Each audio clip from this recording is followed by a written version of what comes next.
It might seem strange to be talking about delicious tomatoes on the vine here in March, but now's the time to start planting your seeds indoors for this deliciousness outdoors come this summer. Hi, it's Sherry here at the Grow You Girl channel, and let's grow. Okay, so here we are talking about tomatoes. Now, I have gotten some tomatoes, and let me see if you can see this. I put it on a towel because there's a lot of humidity that's built up. I've had it up in the under the lights. These tomato plants that I have already started, and as you can see, when you put it on a heat mat with the lid on there, it just creates this humidity, which is really great for your tomato seeds getting started. So I've done quite a few already, and I thought I would save some to do with you today as a reminder of the soil that you want to use. But first, we're going to talk about tomato plants in general. For many years, I ignored this fact, and I always ended up paying the price for it, I think, because there is a thing called determinate and indeterminate seeds. And on every seed packet that has a tomato seed packets, you will see it will say either bush. Let me grab another one here. They're all over the floor here. I'd like to sit on the floor and plant seeds. I don't know. It's kind of a Zen thing for me. And then there's also pole. So, and then underneath that, it will tell you whether it's indeterminate or it is determinate. And I will put what I'm about to share with you, I will also put down in the description so that you can see it in black and white if you want to come back and look at the different advantages to the indeterminate versus the determinate tomato plants.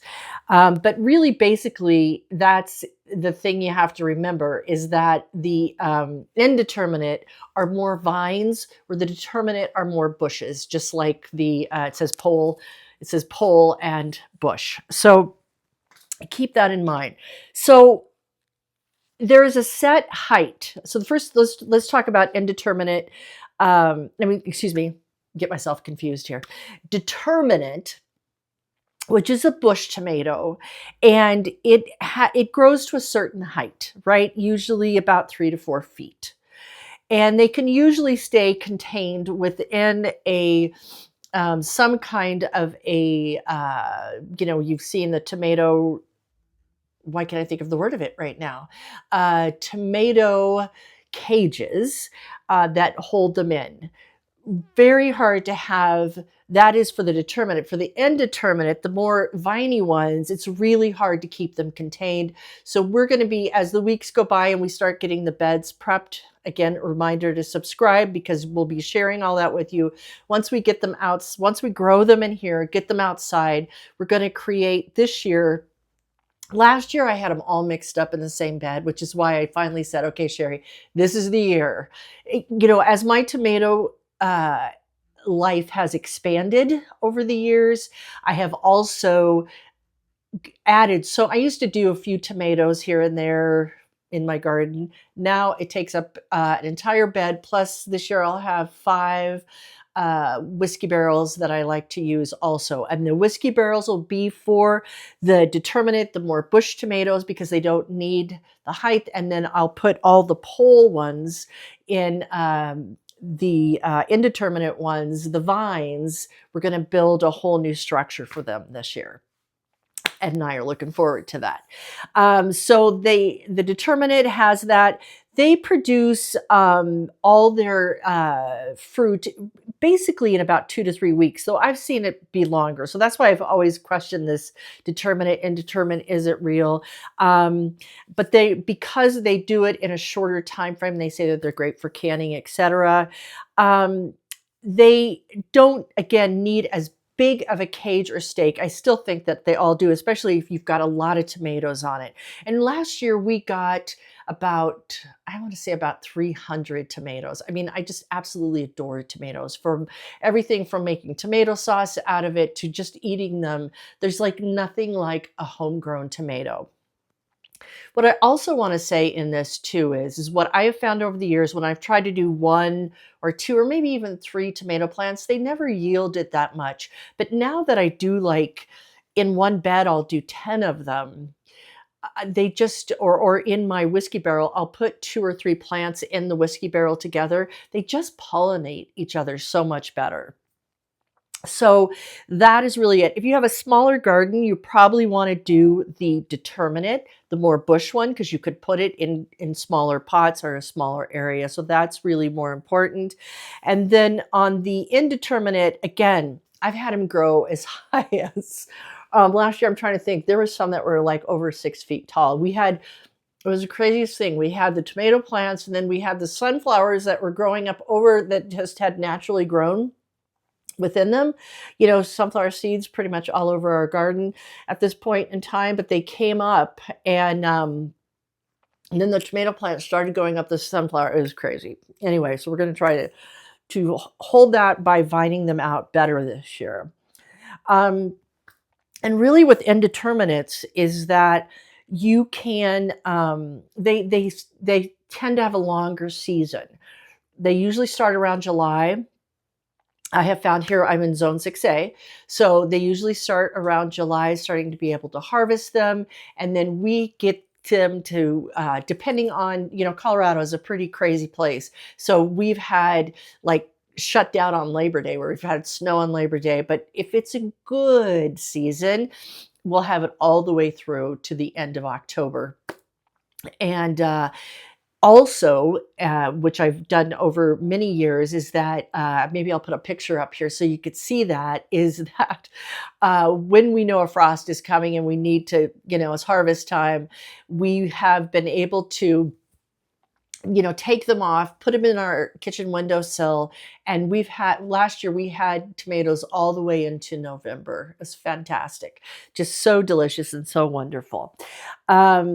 So that's another thing to keep in mind. So I wanted to show you, I've just got from the tomatoes I showed you last week, that are some of my favorites, which are determinate and which are indeterminate. These are chilies. I've also got some chili peppers going in here that I planted. I've got some serranos and some Anaheims. Those are the 2 that we're doing this year that we really like the best. We debated. I'm not a real spice person, but I'm getting better. My husband is very much so, but he definitely voted for, you can't go wrong with a serrano and you can't go wrong with the Anaheim pepper. We had some habaneros and some other ones. And we also last year, and this is the other thing in the garden, is that, and while I'm talking, I think I'm going to start getting my soil prepped here too, is that sometimes things work and sometimes they don't. And it depends on the year. It depends on just a mirage of different things. And what I've got in this container here is just some seed starting soil that I'm getting moistened in. I've also put some coco coir in it, which I've shared in the past. I really do like to spread out your dirt. So I'm going to get that going. What was I saying? So with the bell peppers, we just didn't, I did a bunch of bell peppers last year. They didn't do squat. I got a few little ones here and there, but for some reason they were not happy. So this year I'm going to pass on the bell peppers. I'm going to, and I think that's the important part of gardening, is that you're going to have failures. It's going to happen, no doubt, but it's like gravitate back to the things that are working well. And I know that Anaheims, last year we had a great crop of the Anaheim and Serrano. So keep that in mind. All right. So the determinate, the bush ones more, is the red pride. And, again, I highly promote botanical interest seeds. I think they're the best on the market. And they just give you so much great information on your package of seeds, which is an important thing to do, to watch them. Now, these are 4 to 6 weeks on most of these seeds, but I'm a little bit, because we're going out of town, so I'm a little bit farther out than that. But I like I said last week, I like to get my plants to a good size, just because we have a little bit of crazy weather here in Colorado, before I put them out. Looking at, so the green zebras, which, as I shared last week, isn't so green, always. They turn red and they were delicious. Last year was my first year with these green zebras, but they are definitely a indeterminate. So they're a vine. So they'll be together with the that's a bush, that's a determinate, and with the moneymaker and with the I had these all together, and then my pooches came in here and knocked them around. I'll blame them. The Moskvich is what we're going to plant today with you, and then I've already planted the cherry tomatoes. Now the cherry tomatoes, and this is the artisan bumblebee blend that I shared with you last week. I like to grow them up over my arch in my garden. It's a great way to get them vining and over and take up a little space, because otherwise they can take up a ton of space. So those will be going all together. So my determinate bush ones will be together, and my vine indeterminate will be together. And again, I will put all these accolades down below. But let's look at planting up some of these seeds. So I have, as I have shared, these little containers, which I've had for many, many years, that work really well. And I like to rip off the bottom of them so that most of the information stays intact, because I probably won't use all of these this year. It's quite interesting to see how many seeds. So inside of that pack is another little pack, and we're going to just rip that open. But first, I'm going to fill this up, and it's just really as simple as getting the dirt moist. I have, again, my seed starter and then my coco coir. What happened to my coco coir? Oh, it's right here. Right next to it, which is just the shavings or the outer shell of a coconut.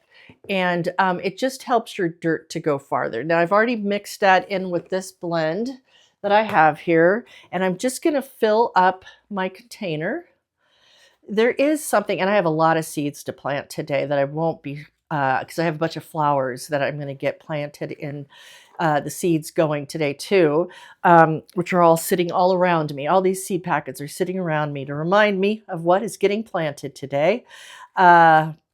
But so I've got this in, and it's kind of packed, but not heavily packed, because you want to have room for the seed to grow. And I'm going to take it out of here. And there's not many seeds in here. There's actually, it says 20 seeds. It doesn't look like 20 seeds to me. And seeds are all different sizes for all different kinds of plants, but I'm going to put them in here. I don't know if you can see this, but I'm going to put 2 on kind of a diagonal on each cell here. And that way I will get, out of these 6 segments, I will get 6 times 2 would be 12. Or no, yeah, 6 times 2 is 12. Yeah, is that right, math? I'll get 12 of just this Moskvich. Now, I do that, which you might think, oh, just do 1, because that seems like a lot. But sometimes a seed does not germinate. And I like to give tomato plants out to my friends as well. I will not use all of these, and that's what always happens, but I like to give the gift of tomato plants, to be sure. All right, and that's all there is to it. These guys are ready to go. I will set them in here and go to the next one, and being sure to mark. Now, I'm going to do of the Moskvich, because it is one of my favorites. I'm going to do 2 of these and get those in there. Just looking to see what's here. Yeah. And what I have in there too, I have, like I said, I have my peppers in here. So all these will be veggies of some kind.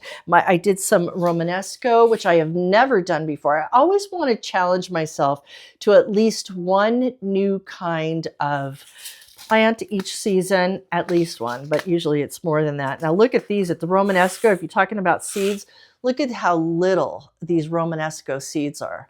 Super small. So I will have plenty of these to last me for several seasons, to be sure.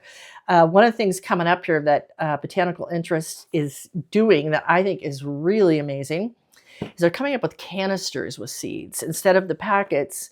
And I will show that to you here. I just ordered my first one. I should have it here in a week or so. So in an upcoming video, I will share that with you. All right. So again, this one's ready to go. So we'll just do that over and over and over again. Having some kind of veggies in your garden is, I think, important. Now, I will also have tons of flowers because that's what fills my soul, are the flowers. But watching it turn a tomato from a flower, a small flower, and then growing into a beautiful red tomato is probably one of the greatest things. You cannot get good tomatoes at the grocery store for the most part. I find cherry tomatoes, you can seem to get richer flavor. In the summertime, farmer's market, you can get them, but I'm telling you what, they're so expensive. There is one booth at our local farmer's market that the tomatoes are like $5 a piece. $5 a piece for a tomato. So just think if you could grow your own, what a difference it would make. And if you just have a pot on your patio, that's fine too. But I still would put 2 or 3 plants in there so they can work on pollinating each other. And I would keep them as much as you can to do them as bush, the determinate versus the vining ones that are going to take up a whole lot of space. So that's really, I short and sweet. That's what I wanted to share with you today. And I'm going to get on to continuing to plant. But this is the time of year to really start thinking about that garden of yours and what do you want it to be. In the next couple of weeks, we're going to take a walk outside and we're going to talk about what is going on in my mind as far as what I want to do this year and what I want to plant and how I want it to be. And I invite you to join me in that. And in the meantime, let me know in the comments, are you doing seeds indoors? If you are, what are you doing? What's been your success? And if you're not, what's holding you back? Is it the space? One of the things we talked about last week is how you can take a bookshelf and turn it into a grow shelf just by simply putting a light up above that you can, I'll put the link to that again so that you can see it below. And really get it going, because it's so much more in these days of costs being a little concerning and things changing swiftly in our world, to be able to have the control of the foods you eat over the summer months, and if you're into canning, those kind of things that can take you all the way through the winter as well. I like to freeze a lot of things. I'm not a great canner. I don't know why. It's just something I've never really done. I like to freeze, so I will make a lot of tomato sauces and freeze them. But yeah, so that's it for this week. I hope you're having a good time wherever you are, and remember, let's grow. Take good care. Thanks for growing with us, and we will see you next time. And in the meantime, be sure to like, comment, let us know what really resonated for you in this video, and then of course be sure to subscribe at no cost to you and be updated when we have new videos up